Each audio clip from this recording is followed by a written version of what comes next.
Cette vidéo est sponsorisée par un YouTuber. Et oui, curieuses et curieux, un collègue a saisi l'opportunité que je propose, à savoir vous offrir la place, réservée normalement à NordVPN, machin truc, en cassant les prix pour des particuliers, des assos, des PME, etc. Mais donc pour des sponsors auxquels je crois vraiment. Donc je vous demanderai, ne serait-ce que par politesse, et parce que c'est lui qui vous offre littéralement la vidéo d'aujourd'hui, ben oui c'est ça une sponsor, de bien vouloir prêter une oreille attentive à son annonce, et donc après si possible de vous rendre sur sa chaîne et de vous y abonner.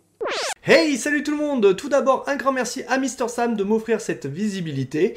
Moi c'est Julien de la chaîne Click & Copy, et comme son nom l'indique, ou pas d'ailleurs, sur ma chaîne on parle trading crypto-finance.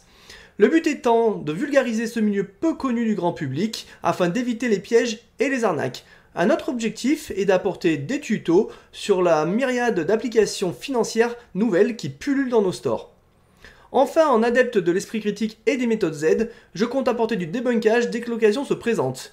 Et là j'ai de la chance, je n'ai pas encore de triple plainte au cul de la part du triple D. Allez, on se revoit bientôt sur la chaîne, sur ce, ciao à tutti! Alors donc voilà, comme je le disais, remercions tous Julien pour la vidéo d'aujourd'hui en prenant 4 secondes et demie pour aller s'abonner à sa chaîne. C'est une chaîne dont j'ai trouvé le contenu particulièrement qualitatif et prometteur. Je suis moi-même très intéressé par le monde étrange des crypto-monnaies, au-delà de l'idée de se faire du fric. Et la chaîne de Julien m'a paru tout indiqué pour s'y retrouver un petit peu mieux dans ce dédale qui est parfois complexe, pour ne pas dire effrayant. Allez, abonnez-vous chez lui, là et ici, parce que c'est lui qui vous offre la vidéo du jour, et vous allez voir, il y a du niveau. Allez, c'est parti! On baisse les lumières, ambiance. Nous sommes le 10 février 2015 après Jésus-Christ, à la salle Radiant Bellevue de Lyon. Alexandre Astier, homme orchestre s'il en est, présente à nouveau son spectacle non moins nouveau, nommé l'Exoconférence, qui triomphe alors depuis 5 mois, mais qui fera cette fois l'objet d'une captation filmée, captation qui est celle qu'on retrouvera en DVD et en Blu-ray. Ce spectacle, disons-le tout net, cloue le bec à l'hypothèse extraterrestre pour expliquer toutes les observations d'OVNI. Toutes? Non.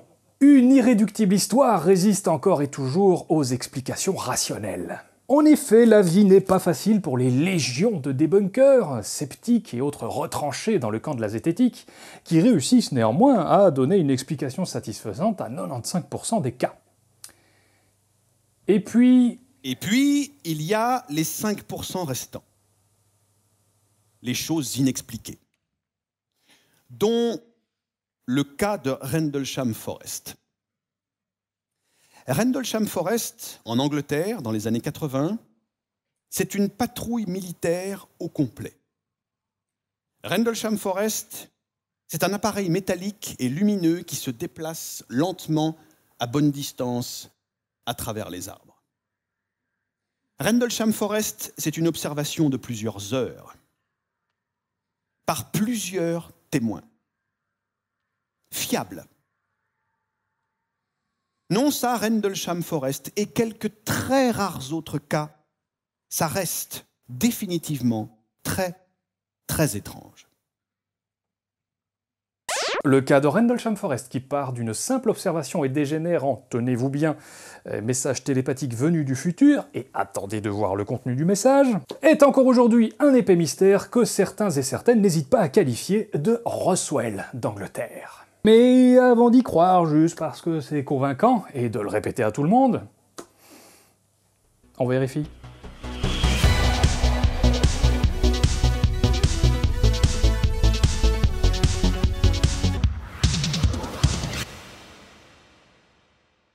« 26 décembre 1980. La forêt de Rendlesham, qui se trouve dans le comté de Suffolk, dans le sud-est de l'Angleterre, à côté des bases militaires de l'US Air Force de Bentwaters et Woodbridge, est sur le point d'entrer dans la grande histoire de l'ufologie. Il est 3 h du matin lorsque John Burroughs et Gene Peniston, deux pilotes de chasse, qui ce soir-là effectuent des patrouilles du service de sécurité, observent d'étranges lueurs émanant de la forêt voisine de la base aérienne de Woodbridge. Après avoir vérifié auprès de la tour de contrôle qu'il ne pouvait pas s'agir d'un engin connu, les deux gardes obtiennent la permission d'aller voir sur place avec un 3e patrouilleur qui se nomme Edward Cabansag. Alors ils partent ensemble en jeep et ils comprennent que la source de lumière est à peu près à une centaine de mètres d'eux, dans les bois. Edward reste dans la Jeep et Jim et John se dirigent vers la source de lumière. Et c'est là que les choses étranges vont commencer. Arrivés à peu près 50 mètres, ils ont l'impression que plus ils s'approchent de la lumière, plus celle-ci s'éloigne d'eux. Mais les deux hommes persistent, et alors qu'ils s'attendent toujours à tomber sur quelque chose comme un incendie créé par le crash d'un appareil, les deux pilotes sont saisis d'effroi, puisqu'ils tombent nez à nez avec un engin métallique en forme de pyramide à 2 étages, d'approximativement 2,5 mètres sur sa base par 2 mètres de hauteur, qui illumine toute la forêt d'une lueur blanchâtre. L'OVNI, puisqu'il s'agit bien de cela, dont on ne peut dire s'il flotte dans les airs ou s'il repose sur des pieds, présente une lumière rouge pulsante sur son sommet et un banc de lumière bleue sur sa base. Et sa surface est comme du verre noir parfaitement lisse parcouru d'un étrange plasma multicolore. Alors là, John et Jim, ils font pas les fiers, hein. Ils s'approchent très lentement de l'engin, ils restent même planqués derrière un buisson pendant un petit moment, mais Jim notera rapidement que plus il s'approche de l'appareil, plus son corps lui paraît lourd. Il a l'étrange impression de pénétrer une sphère invisible faite de mélasse qui entoure l'objet. Mais nous reviendrons plus tard sur ce que Jim affirme avoir vécu ce soir-là. Vous comprendrez pourquoi. Passons tout de suite au moment où les étranges lueurs de type plasmique s'estompent soudainement. L'appareil se met à décoller à la verticale, très lentement, avant de disparaître d'un coup, une fois la cime des arbres passée à la vitesse de la lumière. Et de retour à la base, les trois hommes rédigent immédiatement un rapport, dont on va reparler.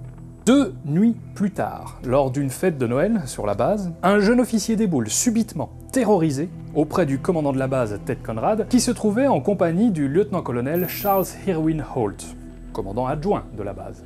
L'officier déclare, la voix tremblante, « Monsieur, ils sont revenus ». Le lieutenant-colonel Charles Holt est un homme méticuleux, qui ne prend rien à la légère. Ayant entendu les rumeurs concernant les 2 nuits précédentes, il décide de se rendre sur place avec une demi-douzaine de gars pour démystifier l'observation. Donc il part dans l'idée de prouver qu'il n'y a rien. Et effectivement, c'est ce qu'il trouve. Il ne trouve d'abord absolument rien. Mais Charles Holt, il croit en ces hommes. Et il veut en avoir le cœur net. Alors, il emmène sa troupe sur les lieux de l'observation précédente, qui s'était déroulée 2 nuits plus tôt, vous savez, Jim et John. Une fois sur place, Charles Holt s'étonne de trouver des traces qui ressemblent à des traces d'atterrissage. Pile à l'endroit où Jim et John affirment avoir vu l'OVNI. Des traces qui n'auraient pu être produites, selon ses déclarations, que par un engin pesant plusieurs tonnes. On parle d'un militaire. Les engins lourds, il connaît un petit peu. Et je l'ai dit, Charles Holt est un homme très méticuleux. La patrouille avait embarqué avec elle un compteur Geiger, vous savez, les trucs pour mesurer la radioactivité. Et ils y feront un relevé de radioactivité 10 fois supérieur à la normale.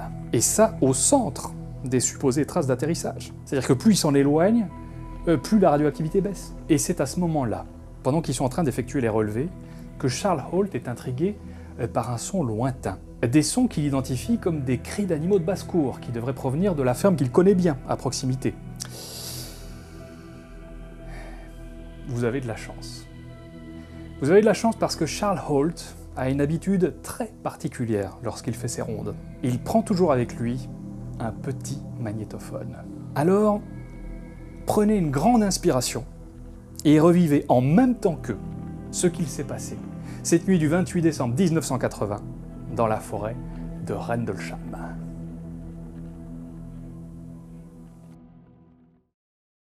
Very strange sounds out of the farmer's barnyard animals. It's very, very active, making an awful lot of noise. Yeah, been a pigmentation. You just saw a light where? Wait, where? Right in this position here, straight ahead, in between the tree. There it is again. Watch, straight ahead off my flash right there, sir. There it is. Hey, I see it too. What is it? We don't know, sir. So, can I get some? Yeah, it's a strange, small red light. Looks to be out maybe a quarter to half mile, maybe further out. I'm gonna switch off. The light is gone now. It was approximately 120 degrees from the site. Yeah. Is it back again? Yes, sir. There is no doubt about it. There's some type of strange flashing red light ahead. And it's yellow. I saw a yellow tinge in it too. Weird. It appears to be maybe moving a little bit this way. It's brighter than it has been. Yellow. It's coming this way. It is definitely coming this way. Pieces of it are shooting off. There is no doubt about it. This is weird. To the left. Yeah, definitely moving left. Two lights. One light to the front and one light to the left. Keep the flashlights off.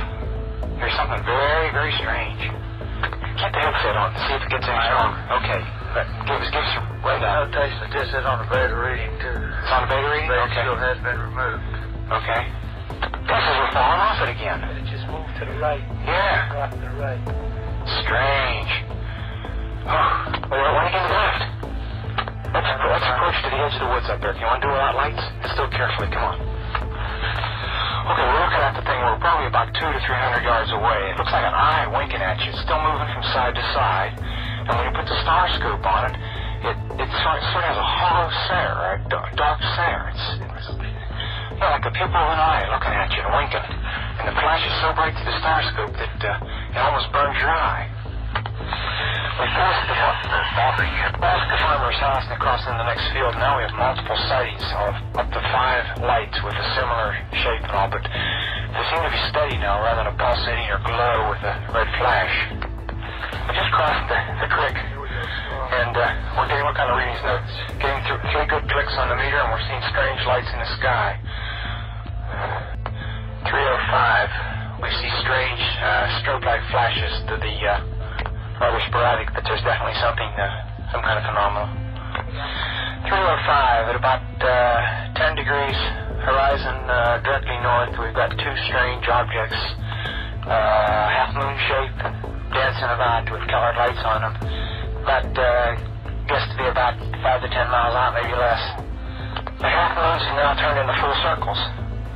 There's one of those eclipse or something there for a minute or two. 03:15 now, we've got an object about 10 degrees directly south, 10 degrees off the horizon. And the ones in the north are moving, one's moving away from us. Moving out fast. Yeah, we're both heading north. Okay, here he comes from the south. He's coming toward us now. Now we're observing what appears to be a beam coming down to the ground. This is unreal. 03:30, and the objects are still in the sky, although the one to the south looks like it's losing a little bit of altitude.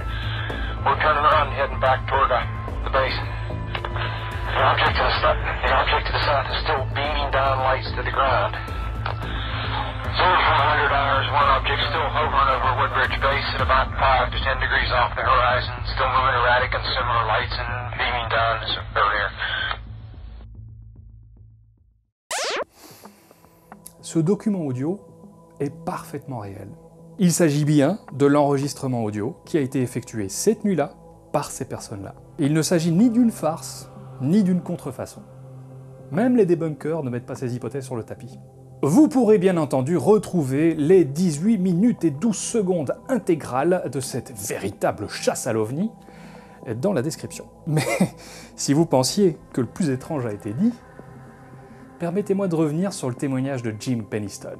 Vous savez, celui qui s'est approché de l'engin le premier soir, que je vous gardais pour plus tard. Et Jim est donc face à l'OVNI, la pyramide à 2 étages, qu'il approche lentement. Je l'ai dit, il a l'impression de pénétrer une sorte de sphère invisible qui rend ses mouvements plus fastidieux, plus lourds. Imaginez ce que Jim voit, au plus près de l'OVNI, qui est toujours parcouru de cette espèce de plasma multicolore. Jim distingue parfaitement que l'engin est totalement lisse. Pas de soudure, pas de rivet d'aucune sorte. Alors, naturellement, il contourne l'objet dans l'espoir d'y voir une fenêtre, une trappe, un poste de pilotage, une tuyère d'évacuation, mais il n'y avait rien de tout ça. Par contre, il découvre, à l'arrière du vaisseau, d'étranges symboles ressemblant à des glyphes. Symboles qu'il consignera dans un carnet que voici.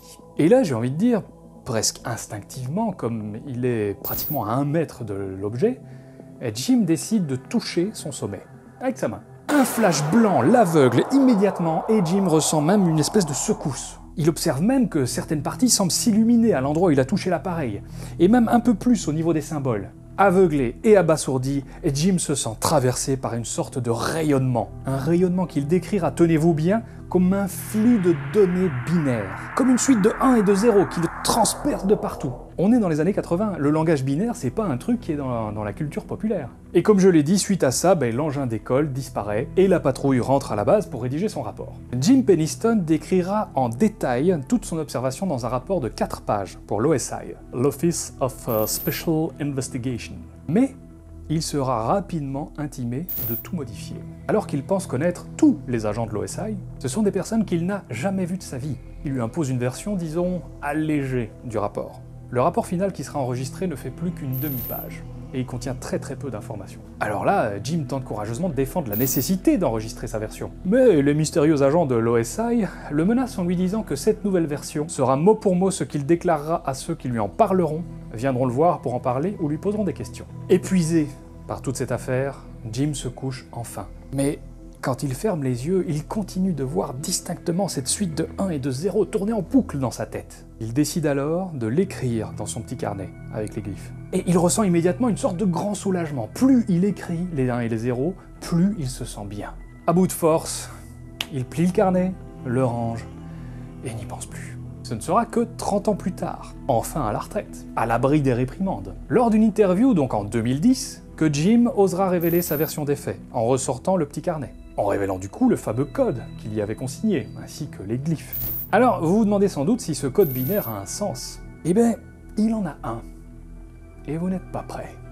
Le code binaire, lorsqu'il est traduit, dit ceci. On peut y lire « Exploration of Humanity »,« Continuous for Planetary Advent », etc., etc., « Eyes of Your Eyes »,« Origin »,« Originière »,« CF Share ». Et si vous avez l'œil, vous remarquez que ces suites de chiffres sont en réalité des coordonnées. Elles pointent toutes vers des lieux pour le moins importants. Les ruines mayas de la cité de Caracol, le labyrinthe de la vallée des anges, les pyramides de Gizeh, les lignes de Nazca, le mont sacré de Taishan, le temple d'Apollo. Et il reste une 7e coordonnée qui est mentionnée 2 fois, et qui semble pointer au milieu de nulle part dans l'océan. Mais quand on cherche un peu, il se trouve que d'anciennes cartes indiquent une île, précisément, à cet endroit. Une île qui n'existe plus aujourd'hui, et qui se serait appelée l'île de Brazil. Cette île, présente également dans la mythologie celtique, est considérée comme l'Atlantide celte. Jim Penniston fait encore aujourd'hui de nombreux rêves de cette rencontre qui hante sa vie. Mais après tout, quelle crédibilité peut-on donner à quelques notes trouvées dans un carnet, soi-disant 30 ans plus tard? Eh ben, ce que je m'apprête à vous dévoiler a des implications vertigineuses. Le message reçu par Jim finit bien par « Origin Year 8100 », ce qui veut dire « année d'origine 8100 ». Laissez-moi vous parler des travaux du très sérieux physicien Ronald Mollett, professeur de physique à l'université du Connecticut. Je vous la fais très courte. Il a démontré, dans une publication scientifique, revue par les pairs, qu'il était possible d'effectuer une forme très particulière de voyage dans le temps, vers le passé, mais uniquement sous forme de séquences binaires, de suites de 1 et de 0.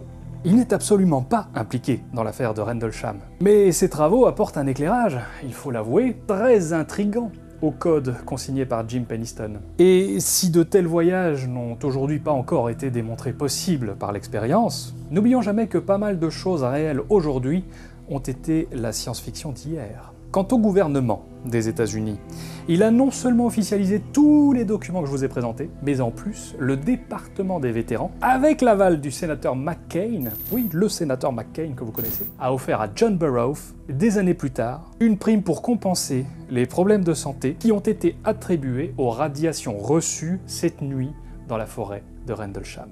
Oui, ce que je dis est tout à fait réel. Alors, je résume, nous avons une dizaine de militaires, dont plusieurs hauts gradés de l'aviation américaine, témoignant d'au moins 3 engins différents sur 2 nuits d'observation. Nous avons une rencontre du 2e type, c'est-à-dire une observation d'OVNI avec des traces laissées au sol. Nous avons des radiations anormales, mesurées. Nous avons 18 minutes de chasse à l'OVNI par des officiels de l'armée, en temps réel et authentifié. Un message télépathique binaire décodé 30 ans plus tard, qui fonctionne parfaitement avec une hypothèse sur les voyages dans le temps. Nous avons des rapports déclassifiés, confirmant tous les aspects de l'affaire. Nous avons une commission officielle et qui reconnaît les maladies causées par le site d'atterrissage à cause des radiations, au point d'accorder une prime de vétéran. Serions-nous enfin face au cas ultime de l'ufologie? Celui qu'il sera impossible d'expliquer par des phénomènes rationnels? Comment expliquer tout ça? Il y a bien trop de documents sérieux, vérifiables et vérifiés. À ce stade, qu'est-ce que vous en pensez? C'est le moment de la petite expérience. Et cette fois-ci, je vous propose pas de faire une note, je vous propose de faire un effort de créativité. Est-ce que vous pourriez vous-même imaginer un élément majeur, un seul, qui rendrait toute l'hypothèse exotique secondaire? parce qu'on rejette jamais rien, on classe par probabilité. Mais ma question c'est, êtes-vous capable d'imaginer un élément parfaitement rationnel qui ramènerait toute cette histoire complètement dingue à quelque chose qui ne nécessite pas d'explication extraordinaire? J'ai très envie de lire vos idées en description, alors franchement, faites-nous plaisir, mettez la vidéo en pause, qu'on aille lire ça et qu'on se régale ensemble. Allez-y, si vous êtes en famille ou avec des amis, ou même en chat, parlez-en, brainstormez, cherchez des idées, notez-les, et ensuite poursuivez la vidéo. Mais oui, parce que savoir définir les contours d'une hypothèse qui pourrait invalider ce qu'on est tenté de croire, au lieu de toujours avoir le réflexe de trouver une hypothèse qui va valider ce qu'on est tenté de croire, c'est un des aspects de la méthode Z. C'est un peu la réfutabilité. Un bon esprit critique devrait pouvoir, à mon sens, être capable d'anticiper à quoi devrait ressembler une explication contradictoire. Et du coup, d'en chercher un petit peu la trace. Par exemple, vous croyez en Dieu? Très bien. Mais savez-vous vous-même ce qui pourrait vous faire comprendre que votre croyance repose sur des éléments trop faibles ou erronés, si c'était le cas? Est-ce que vous savez à quoi devrait ressembler un argument qui devrait vous faire vous remettre en question? Si la réponse est non, ça sent pas bon. Ou alors on va prendre un autre exemple. Vous croyez en l'efficacité de l'homéopathie? Pas de problème. Mais savez-vous vous-même quel genre d'argument pourrait vous faire comprendre, par exemple, que vous croyez en son efficacité, alors que l'efficacité vient d'ailleurs? Que c'est autre chose qui agit que l'homéopathie? Si c'était le cas, est-ce que vous sauriez imaginer à quoi devrait ressembler un tel argument? Parce que comme ça, si vous le rencontrez, vous saurez le reconnaître, plutôt que lui résister. C'est cet exercice-là que je vous propose aujourd'hui, à condition bien sûr que vous sachiez vous mettre dans la peau de quelqu'un qui veut croire que l'incident de Rendlesham s'explique par l'hypothèse extraterrestre. Ou en tout cas ne s'explique pas par une hypothèse rationnelle. Alors, maintenant que vous avez votre hypothèse, on vérifie. Car tout ça, mes amis, c'était la version convaincante de l'histoire. Et vous le savez, c'est pas parce qu'une histoire est convaincante qu'elle est vérifiée. Il est temps d'y appliquer un peu de méthode Z. Alors, on va aller très vite parce qu'on a encore beaucoup de choses à dire déjà. Il y a un très gros problème dans tous les témoignages qui concernent Rendlesham. Aucun ne mentionne la grosse lumière orangée très visible du phare d'Orford qui clignote toutes les 5 secondes pile dans la direction des observations. Personne ne parle du phare. Je veux dire, même ceux qui persistent à croire que les témoins n'ont pas décrit le phare, pourquoi pas? Mais le problème dans ce cas, c'est comment expliquer que la lumière du phare, qui était très visible ce soir-là, et depuis ses points d'observation, n'est pas dans les rapports. Voilà à quoi ça ressemble. Pourquoi dans les 18 minutes, il n'y en a pas un qui dit « Non mais regardez, en plus, à côté à telle distance de la lumière du phare, par exemple. » Ou ça clignote plus vite que le phare, ou ça clignote moins vite que le phare. C'est plus orange que le phare, c'est plus rouge que le phare. Enfin, je veux dire, bon, on s'est compris. Et des débunkers ont même été jusqu'à superposer la fréquence de clignotement du phare avec la bande enregistrée audio de Holt. Ça correspond. Comment expliquer le reste alors? Comment expliquer les descriptions de mouvements de ces lumières? Eh bien, on sait que sous certaines conditions climatiques, de nuit en plus, la lumière fait parfois un trajet étrange dans l'atmosphère. Et la lumière, c'est l'image. C'est à cause de ces déformations, par exemple, que les platistes affirment que certains objets qui devraient être masqués par la courbure de la Terre sont visibles, et que c'est donc la preuve que la Terre est plate. Mais en réalité, c'est la lumière qui est courbée par un phénomène atmosphérique, et qui envoie donc l'image qui est derrière la courbure de la Terre à un observateur lointain. D'ailleurs, ce phénomène peut aussi produire des étrangetés beaucoup plus surprenantes que ça, comme ces fameux bateaux volants, ou ces trucs. Et les traces d'atterrissage alors? Eh bien, il y a ce que Charles Holt dit, et puis il y a ce que les gardes forestiers en disent. Et eux, ils ont dit que c'était des grattements de lapins, recouverts d'épines en plus. Et ça formait même pas un triangle régulier, c'était 3 zones comme ça. Alors vous allez me dire, il y a les radiations. Certes, les radiations, 10 fois supérieures à la norme, mais toujours dans les limites attendues pour un bruit de fond radioactif. Vous savez, c'est un peu comme les variations de la lumière du soleil, selon les nuages, si vous voulez. Oui, cette zone irradiait 10 fois plus que la valeur normale. Mais 10 fois plus, c'est toujours dans la norme qu'on retrouve un peu partout. Rien de surnaturel. Alors, quel crédit est-ce qu'on peut donner au code binaire de l'observation de Jim Penniston? Déjà, il y a un petit problème, c'est que l'engin que Jim a dessiné dans son rapport ne ressemble absolument pas à l'engin qu'il a décrit 30 ans plus tard avec son petit carnet. Dans le premier cas, dans le témoignage le plus proche des événements Il décrit un rectangle, et dans le dessin le plus éloigné des événements, tout d'un coup, le vaisseau est une pyramide à 2 étages avec plein de détails. Et surtout, Jim, c'est le seul à avoir donné cette version des faits. John Burroughs va même déclarer de nombreuses fois qu'il ne cautionne absolument pas la version de Jim, alors qu'il était censé être avec. Et son fameux code binaire, pour produire le texte que je vous ai montré, en fait, il faut un petit peu le modifier, il faut un petit peu corriger, là il devait y avoir un 0, là ça devait être probablement un 1, et alors ça donne les bonnes lettres, etc. On va dire qu'il a reçu le machin, mais qu'il n'a pas très bien retransmis. Et puis de toute façon, toute la partie qui le concerne a été révélée 30 ans plus tard. 30 ans plus tard, la mémoire change, à force d'avoir répété le récit, on l'a transformé, etc. J'en ai beaucoup parlé dans ma propre observation d'OVNI, que vous pouvez voir dans les fiches de la description, parce que j'ai vu un OVNI, moi aussi, oui. Alors, croyez-y ou pas, mais posez-vous la question, qu'est-ce qui est le plus probable?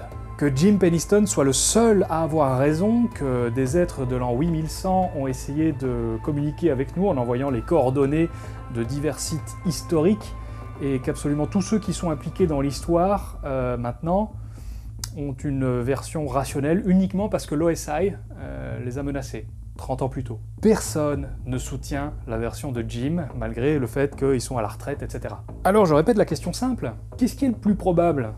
Sachant que les affabulateurs de bonne foi, qui sont convaincants, sont quant à eux quelque chose d'extrêmement courant. Je pourrais passer mon temps sur absolument tous les détails de l'histoire, et je suis sûr qu'on va m'en relever tout plein dans les commentaires. Alors à vous qui êtes tenté de me dire « Ah oui, et comment tu expliques que ?» Je vous ai mis des debunks complets et exhaustifs dans les sources. Allez les lire, même s'ils sont en anglais, avec certains browsers, vous faites clic droit traduire, et franchement c'est très lisible. Vous voulez me parler d'honnêteté intellectuelle? Soyez exemplaire. Lisez les debunks. Quant à vous, cher public, votre hypothèse, est-ce qu'elle ressemblait à l'explication du phare? Est-ce que vous en étiez loin? Oui, je sais, c'était expéditif, oui, je sais. Mais c'est pas parce qu'un mystère est immense que ce qui permet de l'expliquer est forcément tout aussi immense. Ça vaut pour les problèmes aussi d'ailleurs, ça soutient le moral parfois de s'en rappeler. Les très très gros problèmes qui durent depuis très longtemps, ils doivent pas spécialement être résolus par des très très grosses solutions qui durent très longtemps. Mais bon, ça c'est autre chose. Et voilà, chers amis, le cas de Rendlesham, en fait, quand on connaît les hypothèses, On s'en fout. Ah non, c'est un super cas d'étude. Et maintenant, vite fait, c'est le point Troc-Up. Et oui, ça faisait longtemps. Mon ami Gontran H et moi-même, nous sommes lancés, vous le savez, dans une compétition de troc avec nos publics respectifs, à qui réussira à faire l'échange le plus dingue. Alors si vous voulez voir où lui il en est, vous allez sur sa chaîne, vous abonnez, tout ça. Nous en sommes toujours à l'échange numéro 3. Le Polaroid de ma tronche a été échangé contre une édition originale du Naufragé volontaire, qui a été échangé contre un bon d'une valeur de 220 € pour une après-midi ludique découverte des sciences pour un groupe d'enfants à domicile à échanger contre l'objet de votre choix. Je l'ai déjà dit, mais je suis plutôt fier de savoir qu'en quelques échanges, des enfants vont passer une après-midi à faire des expériences scientifiques. Chimie, magnétisme, électricité... Et qui sait, ça va peut-être créer des vocations. Le nouvel Einstein qui va sauver le monde de tous les dangers actuels grâce à un Polaroid de ma tronche. On fera peut-être la première statue de Polaroid de la tronche de quelqu'un. On peut rêver, mais pour rêver, j'ai besoin de vous.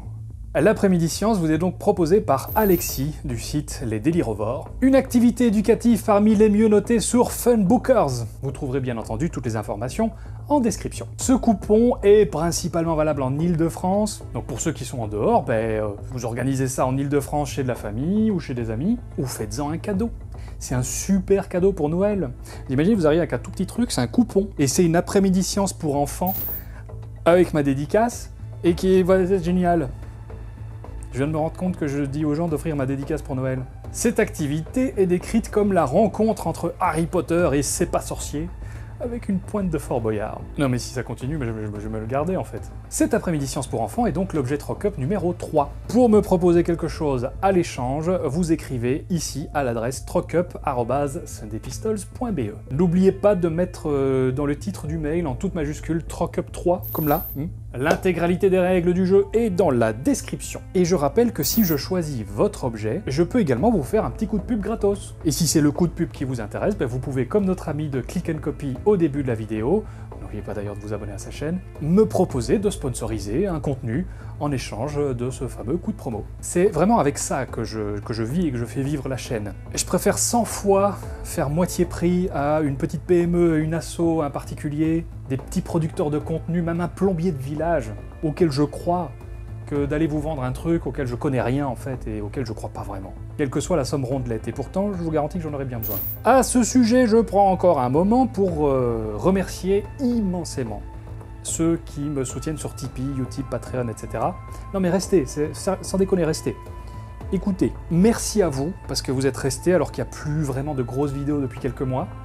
Parce que qu'est-ce qui se passe? J'ai dû faire du travail alimentaire. Alors j'ai de la chance, c'est déjà du travail, mais le problème c'est que ça plonge régulièrement, pour ceux qui connaissent la chaîne depuis longtemps, hein, c'est vraiment un cycle, ça plonge régulièrement la chaîne dans plusieurs mois d'inactivité, malgré toutes mes tentatives pour essayer de compenser ça, hein, avec des shorts, des lives, des vlogs ou des interviews qui en fait me font juste perdre des abonnés. Je suis persuadé que YouTube est très punitif d'ailleurs, je suis persuadé qu'il nous enlève vraiment des abonnés si la vidéo fait pas une belle performance. Juste pour stresser, je crois qu'il y en a qui dégagent comme ça, l'algo en... J'ai de gros soupçons là-dessus pour des raisons que j'expliquerai un jour. Mais c'est pas la question. Professionnellement, je viens de faire un pari immensément risqué, j'en parlerai dans un vlog de tout ça, qui devrait me permettre de produire avec beaucoup plus de régularité. Par contre, j'ai besoin de vous, j'ai besoin que vous soyez au rendez-vous pour que ça marche. Par exemple, ici, c'est pas moi qui ai monté intégralement cette vidéo, c'est Quentin. Quentin, je te salue. T'as vu, t'es sur internet. Je porte plainte pour diffamation. Et ça fait partie du gros pari. Un pari qui consiste à dépenser plus, prendre le risque de dépenser plus en s'imaginant qu'on gagnera plus tard. On est 126 000 sur cette chaîne. J'ai toujours trouvé ça con de présenter les choses de façon aussi biaisée, mais quand c'est vous qui êtes concerné, ça prend une toute autre ampleur. Si chacun d'entre vous soutenait la chaîne à hauteur d'un type unique d'1 euro, je pourrais remplir la chaîne avec 2 ou 3 grosses vidéos par mois pendant 6 ans. Je pourrais littéralement prendre la chaîne et faire x2. Et oui, finir les séries sur la natalité, tout ça. Tout ça si chacun d'entre vous me donnait un type unique de 1 euro, que vous ne sentiriez même pas passer. Ça fait réfléchir, ça laisse rêveur en tout cas. Allez, n'oubliez pas aussi que les abonnements, la petite cloche et tout ça. Et vous savez, ça compte, c'est important. Vous êtes la moitié à regarder mes vidéos sans être abonné, donc faites-le, c'est important. Et plus généralement sur YouTube, faites-le. C'est vraiment... Moi aussi parfois j'ai la flemme, mais faites-le. C'est qu'il y a des gens dont c'est le métier en fait, donc on est censé faire... Voilà, il faut qu'on ait ça. Allez, encore un grand merci à tous ceux qui me soutiennent. C'est vous et les gens comme Julien de Click & Copy qui rendaient tout ça possible. Je finirai donc en vous disant que toutes les histoires, qu'il s'agisse d'ovnis, de dieux, de pouvoirs magnétiques, toutes les histoires crues par des gens, ou des groupes de gens. C'est con à dire, mais elles sont crues parce qu'elles sont croyables. Alors avant de vouloir les contredire ou les démonter, prenez le temps de comprendre pourquoi elles sont crues, quelle saveur elles ont. Parce que c'est en ayant ce goût en bouche, en étant capable de vraiment croire ce que la croyance a d'attractif, de savoureux, que vous aurez une meilleure empathie pour pouvoir en discuter, pour en débattre avec ceux qui sont persuadés que cette croyance est la stricte vérité. Prenez bien soin de la méthode avec laquelle vous jugez ce que les gens se sont mis dans le crâne.